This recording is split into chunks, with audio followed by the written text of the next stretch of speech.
Hi guys, thanks for joining me. So recently I was thinking to myself whilst I was painting some figures up, how many figures I've actually got in the loft.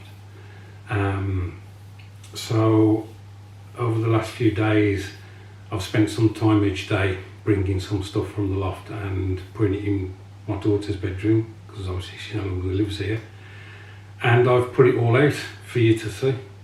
Now the reason for this is that I am going to challenge myself. A friend of mine on the Discord channel did a video 3 years ago, and it was called mini golf or something like that.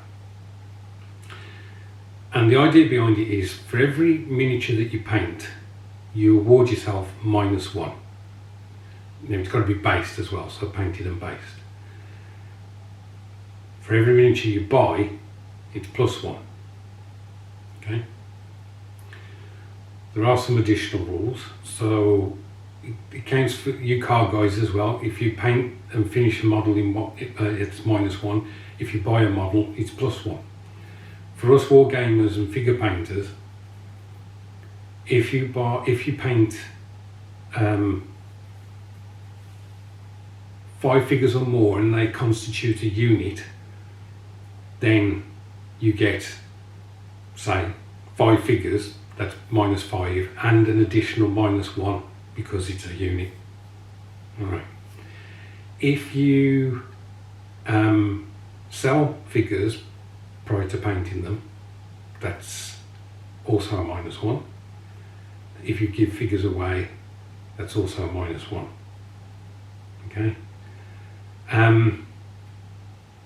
If you throw figures away, either because they're damaged or they're no longer of interest and you can't get rid of them, then that doesn't count as anything.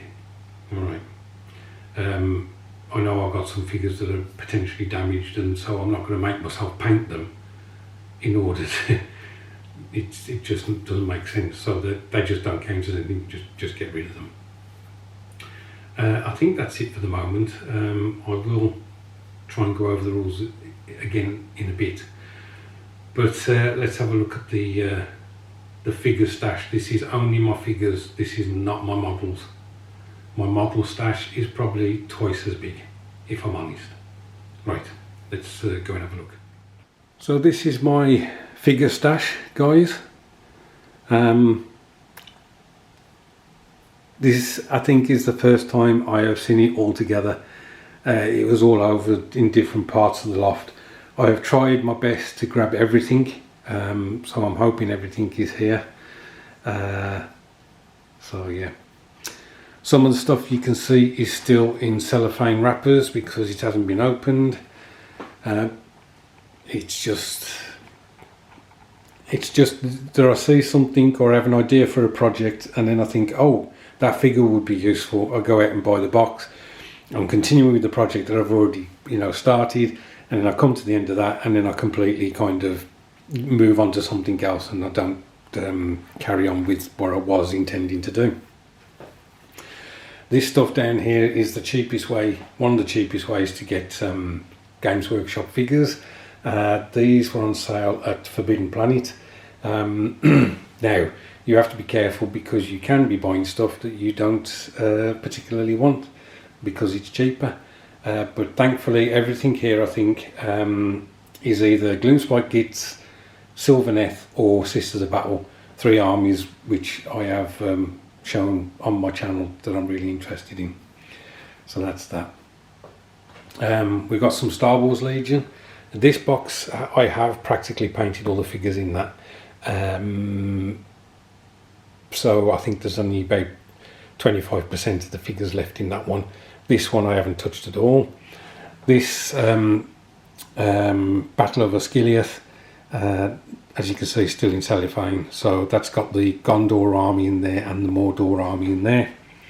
I don't know how many figures are in there. And then Cities of Sigmar, cellophane's off, but I haven't taken anything out of that. To give you an idea of what size these could be, the dwarves I'm painting at the moment came from a battalion box, and that totaled 72 figures in all. So if I was to buy that box now, that would be plus 72 to my challenge, which would not be a good thing. So yeah. Over here we've got some more Star Wars Legion at the top there. Ventress, Asajj Ventress, one of my favourite characters, is up there to paint sometime. These are just boxes of figures that have been partially painted, haven't been based, and then there's some that are just been constructed and not painted at all. Terrain, I forgot to mention, if you buy terrain then it's +1 for every item. So yeah, be careful about buying terrain. Of course, if you paint up a piece of terrain, it's -1. So yeah. Oh, I forgot to put this guide. This is my latest purchase. So yeah, okay. So that's the stash. I'll show you from this side, and I'll just finish with going over the rules again. So if you want to join in, I'm going to give myself a bit of a bigger challenge by the end of this year, and I hope that I'll keep this project going. You know where I'm like flitting between projects. At the moment I'm painting figures, and you know possibly in 2 months time I won't want to see a figure, I'll be painting tanks again. But I hope to keep to this. So at the end of the year I want to be -50. So I will have painted 50 items more than I bought. 50 figures, 50 tanks, whatever. Alright. If you want to join in, please do. So if you build a car, it's -1 in a month, -1. If you buy a car, then it's +1. Yep. I'm hoping that if you guys want to try and reduce your stash, that you will use this. And please post videos. Yeah, post videos, and I will try my best to find them. If you do, let me know. Let me know if you're joining in and you're posting videos, and I'll have a look at them. All right. There's nothing to win. The win is the fact that you've actually managed to reduce your stash over the year. There are items I want, there are figures I want, but I can't bring myself to do it at the moment. And my score for January is going to be reasonable. It's not going to be fantastic, it's going to be reasonable. I will be in the negative, but what I intend to do is do a video on Friday, which will be my January update. Alright, and I may have to go over the rules again if I've confused you guys. Alright, any questions, put in the comments and I'll answer them.